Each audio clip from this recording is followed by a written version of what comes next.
सतनाम कर्ता मूरत निरपौ निर्वैर अकाल मूरत अजूनी सैभम गुर प्रसाद जप आद सच जुगाद सच है भी सच नानक होसी भी सच। वाहिगुरु जी का खालसा, वाहिगुरु जी की फतेह। Dear students, rise of nationalism in Europe का टॉपिक कर रहे हैं कंजर्वेटिज्म आफ्टर 1815। कंजर्वेटिज्म का मतलब है अपनी पुरानी हरकतों पे वापस आ जाना। कंजर्वेटिज्म का मतलब पुराने ख्यालातों में वापस आ जाना। अब क्या हुआ, 1815 में नेपोलियन को मार भगाया, हरा दिया। चार देशों ने इकट्ठे होकर, ब्रिटेन, रशिया, प्रशिया, ऑस्ट्रिया, ये चार देश इकट्ठे हो गए और चारों देशों ने इकट्ठे होकर किसको काम तमाम करा? नेपोलियन का काम तमाम कर दिया। नेपोलियन का काम तमाम करने के बाद इनका मेन मकसद था, जैसे पहले यूरोप के तौर तरीके थे वो दोबारा से वापस लेके आना। पुराना दोबारा से यूरोप का पुराना नक्शा क्रिएट करना। पुराना मीन जो नेपोलियन ने पुरानी मोनार्कीज खत्म कर दी थी वो दोबारा से क्रिएट करना। तो ट्रीटी ऑफ वियना बनाया गया 1815 में। बेसिकली ट्रीटी ऑफ वियना 1815 में हुआ। ये चारों देश नेपोलियन को हराने के बाद वियना वाले शहर में इकट्ठे हुए और इन्होंने चारों देशों ने समझौता करा 1815 में, जो ट्रीटी ऑफ वियना कहा गया। इस समझौते को क्रिएट करने वाला, इस समझौते का architect Austrian chancellor Duke Metternich था। कांग्रेस पार्टी का ऑस्ट्रियन चांसलर ड्यूक मेटरनिक था।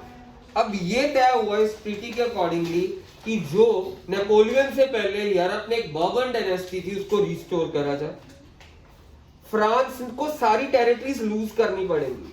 ट्रीटी ऑफ वियना के बाद फ्रांस ने अपनी सारी टेरिटरीज लूज कर दी जो उसने एनेक्स करी थी, मतलब कब्जा करी थी ड्यूरिंग नेपोलियन रूल। फ्रांस ने वो सारी टेरिटरीज लूज कर दी और फ्रांस की वो सारी टेरिटरीज छीन के किन देशों ने आपस में बांट ली? इन चारों देशों ने आपस में बांट ली। अब फ्रांस की टेरिटरीज बांटी कैसे गई? नॉर्थ का हिस्सा फ्रांस का नीदरलैंड बना दिया गया। नॉर्थ का हिस्सा फ्रांस का नीदरलैंड बना दिया गया। फिर उसके बाद फ्रांस के साउथ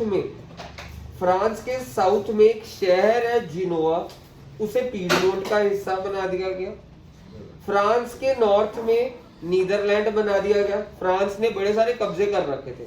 फ्रांस के कब्जे अब बांट किसने लिए? इन चारों देशों ने आपस में बांट लिए। फ्रांस के नॉर्थ में एक किंगडम ऑफ नीदरलैंड बना दिया गया और वो किंगडम ऑफ नीदरलैंड तो ब्रिटेन का ही हिस्सा बन गया, मतलब वो ब्रिटेन के पास चला गया। फिर फ्रांस के साउथ में एक जिनोवा था, जिनोवा को पीडमोंट का हिस्सा बना दिया गया और पीडमोंट भी ब्रिटेन की टेरिटरीज है। उसके बाद फ्रांस के वेस्टर्न फ्रंटियर्स प्रशिया को दे दिए गए और वेस्टर्न फ्रंटियर में जैसे एक शहर है सेक्सोनी, वो प्रशिया को दे दी गई। फिर फ्रांस की वो टेरिटरी थी इटली, वो उसने नेक्स्ट करी थी नेपोलियन ने। वो नॉर्दर्न इटली ऑस्ट्रिया ले गया और जो पोलैंड फ्रांस के ईस्ट में था उसका सारा कंट्रोल किसको दे दिया गया? रशिया को दे दिया गया। मींस फ्रांस ने अपने सारी टेरिटरीज जो उसने कब्जा करी थी वो उससे छीन के इन चारों देशों ने आपस में बांट ली। और जर्मनी भी, फ्रांस ने उसके ऊपर भी अपना कंट्रोल था, बट जर्मनी को बिल्कुल नहीं बदला गया। जर्मनी को बिल्कुल भी नहीं बदला गया। जर्मनी को कुछ नहीं छेड़ा गया। इन चारों देशों ने जर्मनी को नहीं छेड़ा। अब हमारे पास अगला पॉइंट जरा ध्यान से देखना। अगला पॉइंट अब जरा ध्यान से देखिएगा। सो ये हमारा हो गया ये। अब इसके बाद इन चारों देशों ने एक चाल भी चली। वो चाल ये थी कि जो सा फ्रांस के आसपास छोटे छोटे देश बनाए इसलिए बनाए, फ्रांस के आसपास बड़े सारे छोटे छोटे स्टेट्स बना दिए और वो छोटे छोटे स्टेट्स इसलिए बनाए ताकि फ्रांस की अब भूख आगे की तरफ ना बढ़ पाए।